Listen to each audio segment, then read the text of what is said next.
ఇప్పుడు ఎక్కడున్నా తెలుసా? ఒక పెద్ద లేక్, ఫ్రోజన్ లేక్.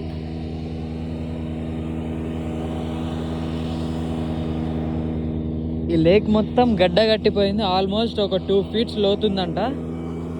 ఒక 2 ఫీట్స్ లోతు మొత్తం ఫ్రీజ్ అయిపోయింది, ఐస్ కట్టేసింది ఇది.